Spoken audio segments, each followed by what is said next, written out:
All right, so good afternoon, everybody. Good morning, good evening, wherever you are. Quick video here on the way home to talk about the Royals. So it is August 29th, 2019. The Royals are barreling towards second consecutive 100-loss season. It's going to take quite a turnaround in September to avoid that. But that's not really the point of this. So the point of this video is to talk about the news that has come out in the last couple days that David Glass is looking to sell the Royals. David Glass, of course, is the owner of the Kansas City Royals, him and his family. And I think for a long time, I think people just assumed that his son Dan Glass, who is the president of baseball operations, more on the business side though, not really involved in player moves and whatnot, but I think a lot of people thought that Dan Glass would be the heir apparent once David stepped away or passed away or something like that. Look, David Glass is 84 years old. I don't think he has anything left to prove in this world. As someone who ran Walmart for many, many years and made his fortune and then was able to buy a baseball team. So just to go back in time here a little bit to 1999, I believe, and maybe 2000, whenever he officially bought the team, he bought the team for $96 million. Recently, Forbes has estimated that the Royals' value is now at $1,250,000. So that's more than 10 times, almost 11 times what he paid for it. So if he can sell it for that, that's a tremendous return on investment. And you know, I think David Glass sometimes gets a lot of criticism around this town. I think most of it is unwarranted, at least now. You know, if you're one of these people out there that complain that, oh, he needs to spend more money, and we're losing all these games because we have a cheap owner who doesn't spend any money. Look, I really think you need to check yourself and look at the facts. The Royals have spent money. The problem is that the Royals have been spending money poorly. But you know, when they went to the playoffs 2 straight years and won two straight pennants and a world championship, David Glass did what Dayton Moore needed. He gave him resources and then gave him money to go out and get the players that he needed to get, and had the 11th highest payroll in baseball. You can't argue that those are the facts, and David Glass gets all the credit for that. You know, the one thing I did, I talked about this in several videos ago, and I said the only thing that he has not been willing to do is to eat money on a contract in a trade.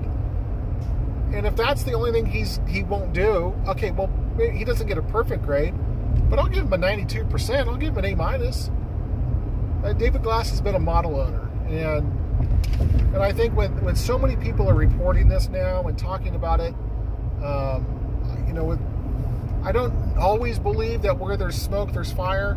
But when this many reputable people are coming out and talking about it, and there's not these, you know, complete 100%, not retractions, but denials is the right word, denials from the Royals, I think there's a lot to this, and I think it's probably a lot further down the road than people think. So what it's looking like is that John Sherman, who is the minority owner for the Cleveland Indians, he is a Kansas City guy. He has season tickets to the Royals and to the Chiefs. He does a lot of philanthropic. He does a lot of charity work. I can't say that other word. Philanthropy? Yeah. Philanthropic? I cannot say that word. He does a lot of charity work in the Kansas City area. He's a very charitable man.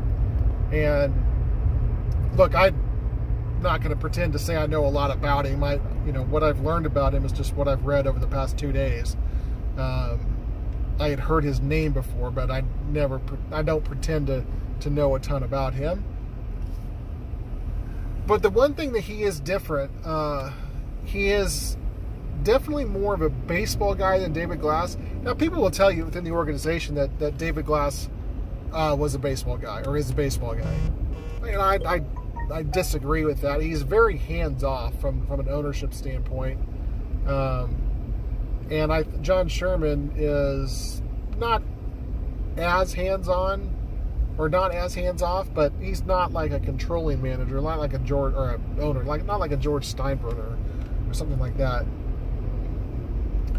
So the one thing that he is quite a bit different, though, is he has a baseball philosophy coming from Cleveland, which Cleveland is, they really value the analytics of baseball.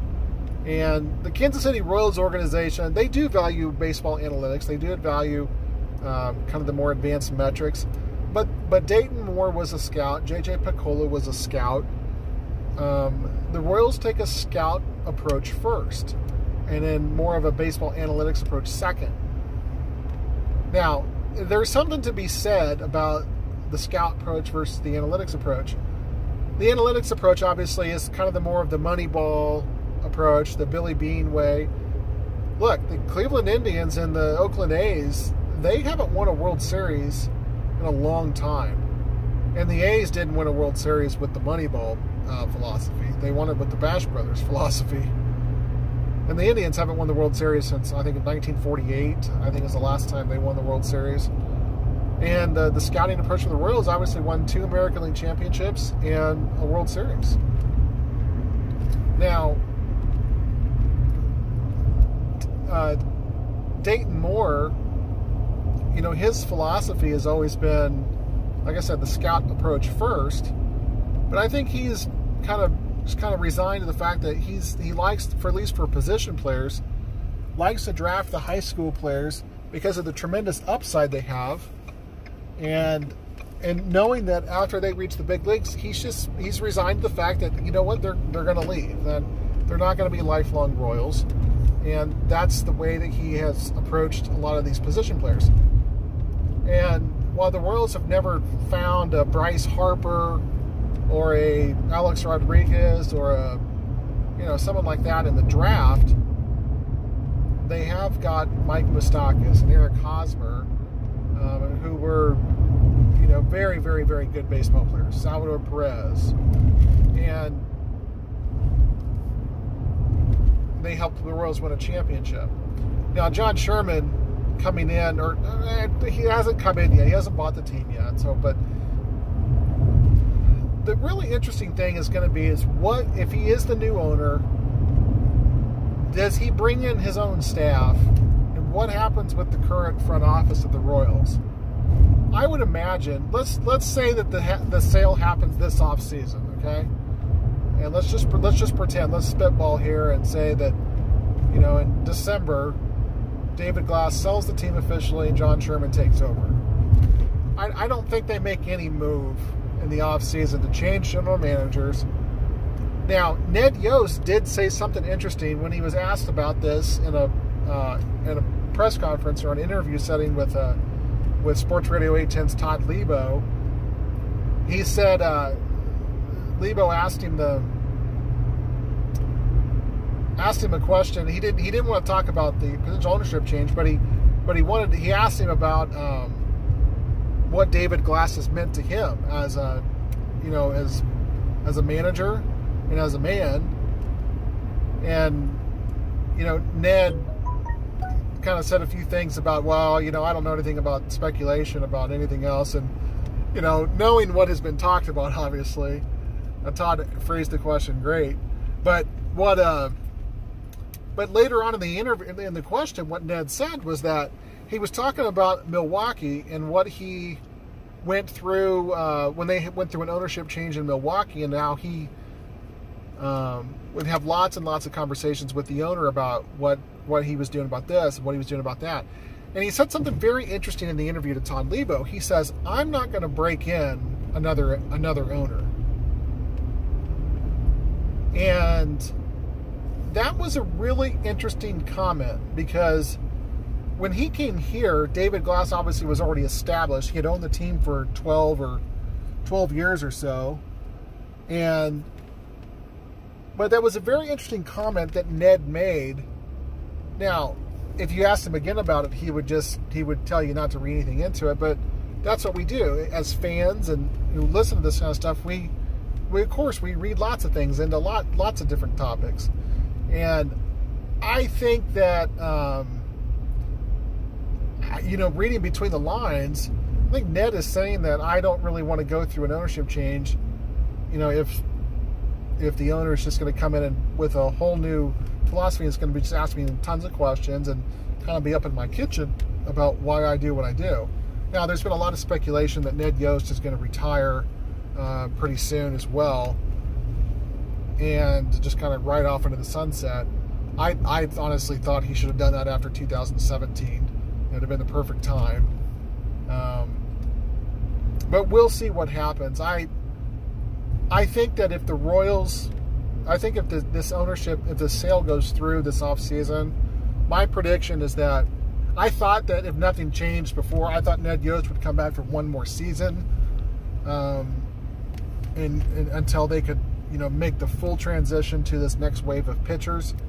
But I honestly think now that if they do change ownership groups, they won't change general managers. Dayton Moore will still be in charge. Then they may expand the departments and whatnot of the analytics departments and all that good stuff. But I really do think that I think that Ned Yost would decide to hang it up, and I listened to his comment there about not breaking in a new owner. I don't think he wants to go through that. Now, that's another thing about John Sherman, is that John Sherman has never been a majority owner or a sole owner of a baseball team. He is the minority owner of the Cleveland Indians, and I don't know what percentage of the team he owns. I don't know if it's one of those Alvin Fogelman type things with Ewing Kauffman where he owned 49% and Kauffman owned 51%. I'm not sure what the arrangement is, but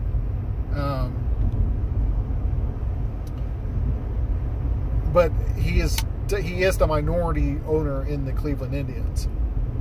And so when you kind of get the taste of putting on the big boy pants for the first time, and you're the top dog, it'll be interesting to see kind of how he responds to that and what level of involvement he will have. Then, like I said earlier, some people are saying that he's a hands-off kind of guy, but kind of maybe a medium to low medium interest in that sort of thing. There were a couple analysts, national analysts, who said that they spoke with Cleveland Indian personnel and asked, what would he do if he was the owner? Would he bring in his own guys? And they said that for the most part he would just kind of leave it as is up front. And there's a fire truck coming here. I better pull over.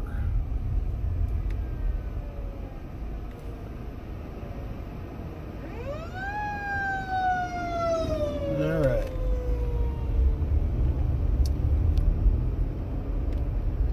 Anyway, so I forgot where I was as I was waiting for that fire truck to pass. I think, he was saying that he didn't think he would immediately make a ton of changes, but I think there would definitely be a transition time where he would want to maybe get a slightly different philosophy maybe into the Royals organization. And, and maybe that different philosophy that he would bring, that might push some guys out, and some guys might say, we haven't done it this way and we like doing it this way, but if the owner wants to go a different direction, maybe we should just, amicably, just go our different ways and let them do their own thing and, and shake hands and move on. So it'll be interesting to see what happens with that. I think this is a good thing. David Glass obviously is getting older and he's not going to live forever. And the Royals need to have a succession plan in place. And since John Sherman does have a lot of ties, since he is from the Kansas City area and loves this community, I think it's a natural fit. I do want to caution people to think that he's going to come in and spend all this money and compete with the top teams in baseball. Look, the Royals are still going to work within the confines of the market that they have. And I don't know what his net worth is. I don't know where he gets his resources from. So again, I got to do more studying on this, but I think it's a good move. I think this is the right thing to do, and the fact that it's being broadcast like this, and there doesn't seem to be like a lot of negative aspects to it. It sounds to me like the Royals are probably down the road a lot further than we want to think, and so that's kind of what's going on with the Royals. The other news that the Royals had was that they were shutting down Brad Keller for the season, which is fine. Brad Keller's running around 160 innings, and Ned made the comment that he wants to get him up to about 200 innings next year. So, that's very logical. You step him up, and so he was at about 140 last year, 160 this year, a little over 160, and he'll do his off-season conditioning and come back in 2020 ready to go. And I really think they're looking for Brad Keller to maybe not an ace. Brad Keller's not an ace, but I think they're looking for him to kind of be that anchor and be the guy that can go out there and pitch well and long into games and be I hate the term innings eater, but can be a guy that will anchor a rotation, especially with the amount of young guys that are coming up. And he can be the guy that these young guys look to and say, he's not that much older than us, but look at the results. I mean, he's, I think, the same age as Brady Singer. Maybe a year older than Brady Singer. If he's not the same age, he's just a year older. And obviously Brady Singer and Jackson Kowar and Daniel Lynch. Who's the other guys? Chris Bubic. Bubic has been unbelievable lately. And there's another guy, I always forget his name, but who's having a very, very fine season as well. The Royals got like 6 starters who are just having phenomenal seasons. And it's not just the Wilmington effect. They are having terrific seasons in Double-A as well, and which is a much more hitter-friendly league. The Texas League has been historically a hitters-friendly league. So it's going to be really interesting to see what the Royals do next season with Brad Keller and what they do breaking camp, because there's going to be a lot of moves. Oops, that was not smart. I think there's going to be a lot of moves that I think the Royals are going to make. I think the team's going to look quite a bit different next year. I think Alex Gordon will probably retire. That's my opinion. And they got to get first base figured out. They got to get center field figured out. I guess they could put Brett Phillips out there, plays tremendous defense. So, obviously Bubba Starling's not the answer. Starling came up this year, obviously, and hit decently at the start, didn't have any power, but then he went through just a horrible stretch, and he's hitting like $160 right now. So, obviously Bubba Starling not the long-term answer there, and the Royals gave it a shot. And I always say you got to give someone 1,500 at bats, but I think when you're already 27 years old, at this point, they know who you are, and unless you're Raul Ibanez and you're an extremely late bloomer and then you're going to end up hitting 300 home runs, I know you don't know that stuff, but I just think Bubba Starling is just not going to be he's not going to be that kind of guy. So, anyway, I'm at home now, so I will talk to you guys later. Go Royals.